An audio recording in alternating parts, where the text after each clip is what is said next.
Lena, my eldest son Ralph's wife, paid a rare solo visit to our home, where she normally arrived with Ralph by her side. As I welcomed her in, she wasted no time in delivering her message bluntly. "Don't bother coming to the wedding, Jody. Ralph and I move in different circles," she declared. Lena's words caught me off guard, though her tendency for rudeness was nothing new. "What do you mean?" I asked, trying to make sense of her statement.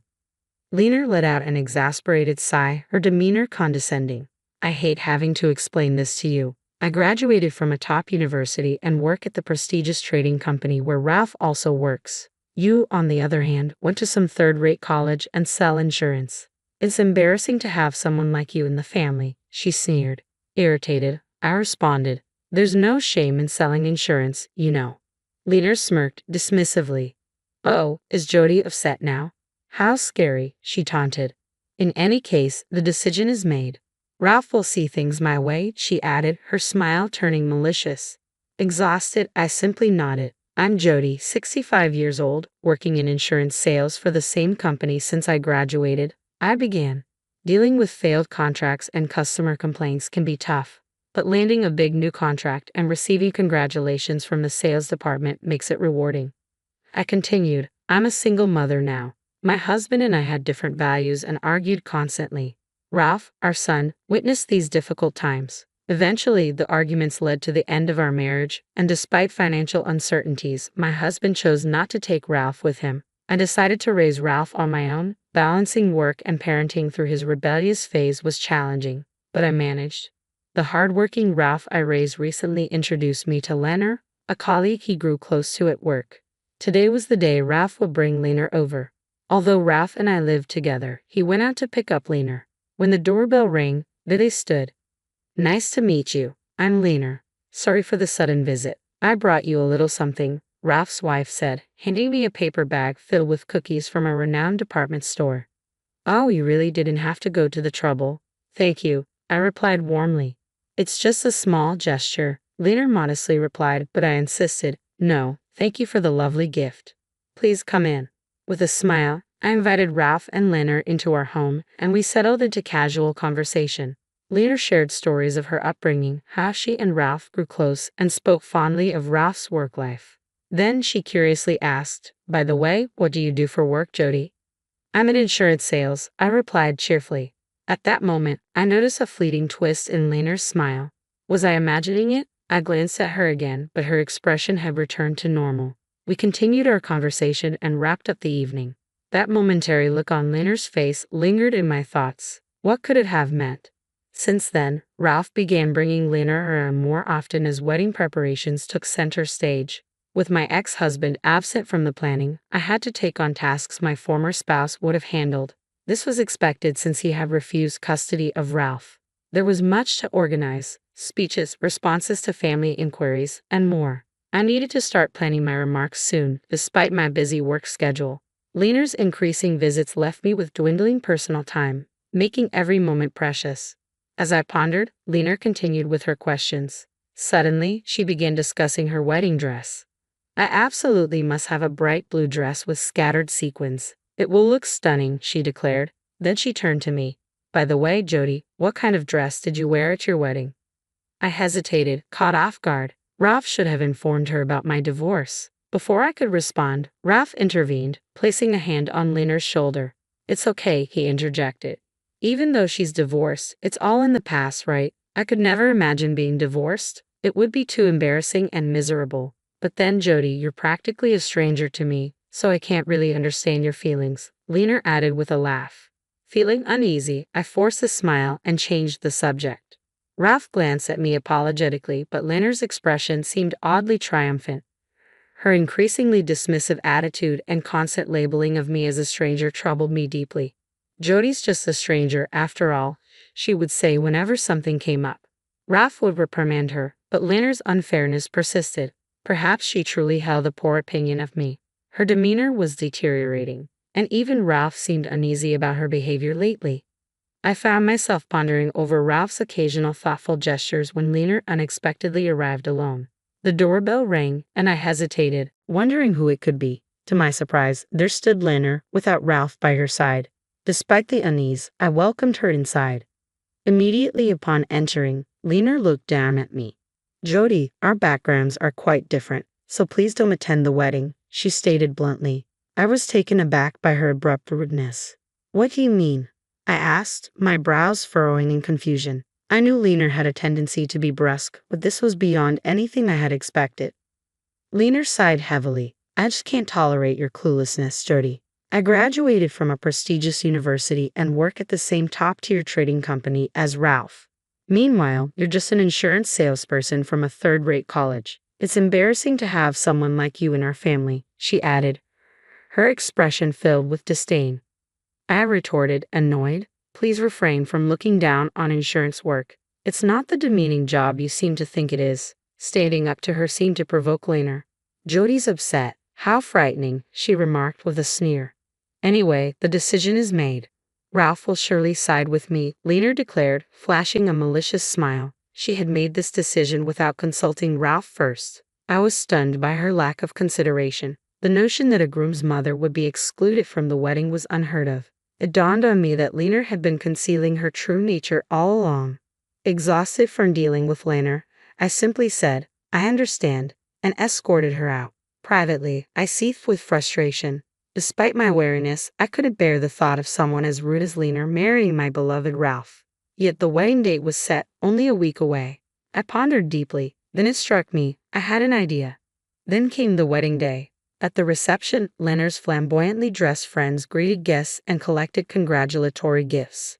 Meanwhile, the parents-in-law were in Lena's dressing room. Secretly, I waited in Ralph's dressing room, keeping out of Lena's sight.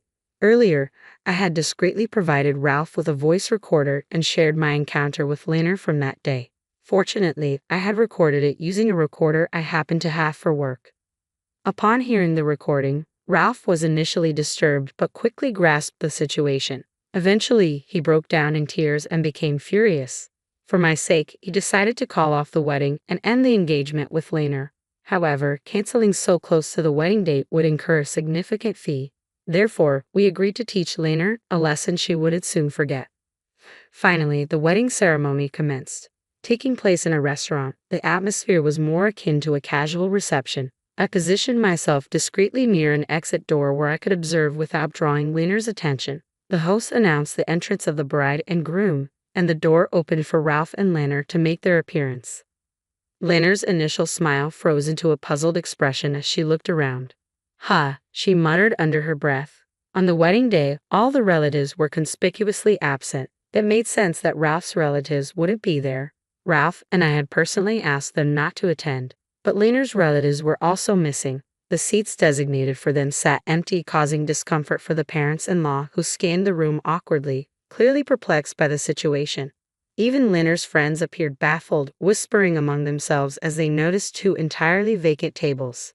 Sensing the tension, Ralph seized the microphone from the host and announced, "The wedding is canceled. Tonight, we'll simply enjoy a dinner party instead."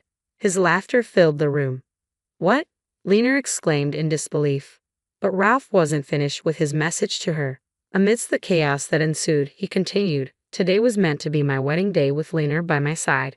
However, Lena has consistently treated my mother as a stranger and has been disrespectful to her. She even demanded that my mom not attend today's wedding. Here's the proof." Then, the audio recording from that day filled the hall. "Don't come to the wedding because Jody and I are from different social classes." Lena's disdainful laughter echoed through the room alongside her words.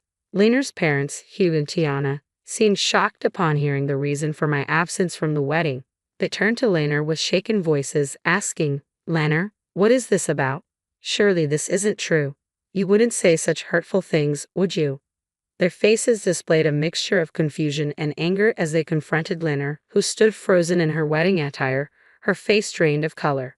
Ralph calmly addressed Lena. "Do you now understand why this has happened?" Lena, visibly distressed, snapped back defensively, "How should I know?" The parents-in-law were too overwhelmed by the unfolding situation to respond. Seeing the silence, Ralph spoke up again, his voice carrying more urgency. "Then let the evidence speak for itself." At Ralph's signal, a staff member opened the door near the exit, casting a spotlight on someone waiting outside. I stood before Ralph, Lena, and their parents, feeling the weight of the moment. Lena's eyes blazed with fury as she directed her anger towards me. It's all your fault. You've ruined my wedding, you worthless old hag from some third-rate university and company. Lena's shout echoed in the room, her disheveled hair and partially ruined gown revealing her unraveling composure.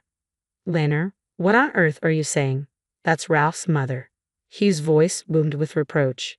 Tiana, visibly upset, added tearfully, yes, Lena, that's terribly disrespectful. She couldn't hide her disappointment in her daughter's behavior. Before she could continue, I intervened firmly. Enough, Lena. I understand you don't like me, but I won't tolerate such disdain, especially from my potential daughter-in-law. Lena clicked her tongue in frustration, her true nature laid bare. I didn't realize you were like this, Lena. My opinion of you has plummeted, Ralph murmured, his disillusionment evident. Turning to Lena, I asked pointedly, do you wonder why your own relatives aren't here today? Lena looked away, indifferent. It's a shame. Your lack of empathy, Lena, is truly distasteful, I added, echoing her own hurtful words from our earlier confrontation. Lena glared at me, her expression contorted and difficult to bear. Ralph, too, seemed to be distancing himself from her. Enough of this already. You're being incredibly rude, Lena snapped, seemingly forgetting her own previous remarks. No, the one being rude is you, Ralph countered firmly, unable to hold back his frustration. Ha! I sighed in exasperation before explaining. Actually, all of Lena's relatives are my clients. I spoke to them and asked them not to attend. Did you know, Lena, you once looked down on me as an insurance salesperson from a third-rate company? The company I work for is a multinational corporation, far larger than yours. I earn significantly more than you, and my company is globally renowned. I've been with them since the beginning of their local operations, managing a substantial client base and extensive network. As it happened, Lena's relatives were among my clients and they agreed to support my decision. By the way, when they learned the truth, they were shocked and decided to distance themselves from Lena. But she'll find out about that later, I added with a hint of irony. Lena muttered in stunned disbelief. Well, that's Lena for you. Slow on the uptake, Ralph remarked with a hearty laugh, showing little sympathy. However, his laughter abruptly stopped and he turned serious. I cannot marry someone who disrespects my mother, no matter how intelligent or prestigious your company is. My mother deserves better than to be belittled, I stated firmly, my words almost spat out with determination. Lena and her parents-in-law stood silently, faces flushed with embarrassment, heads bowed. With the engagement terminated and the wedding cancelled, the event concluded soon after. Lena's parents, being sensible, apologized repeatedly to Ralph and me. They also agreed to cover all the wedding expenses with further compensation discussions scheduled for a later date. Lena's responsible parents would likely handle her recent actions. Subsequently, Lena resigned from her job. Although Ralph and Lena's workplace wasn't invited to the wedding, rumors of the incident circulated. Colleagues sympathized with Ralph but held Lena in low regard.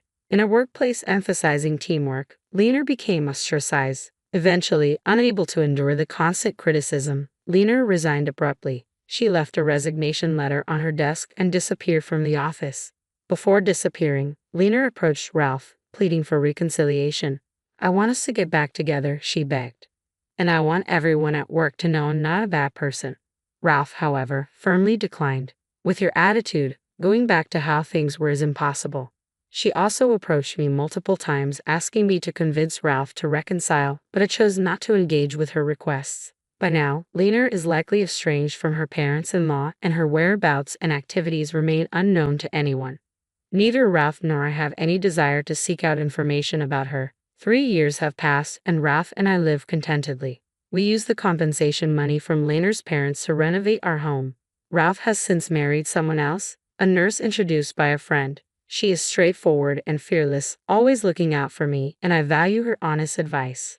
Ralph's new wife even offered to live with me, concerned about me being alone. I asked if her parents approved, and she reassured me they were happily married and wouldn't mind. So, Ralph's new family and I decided to share our newly renovated home. We are anticipating the arrival of a new family member soon. Ralph's wife is due to have a baby in about 3 months. Work keeps me busy and fulfilled, and soon our family will grow livelier and more joyful. I eagerly anticipate the upcoming days with a baby and feel motivated by the excitement of our future together.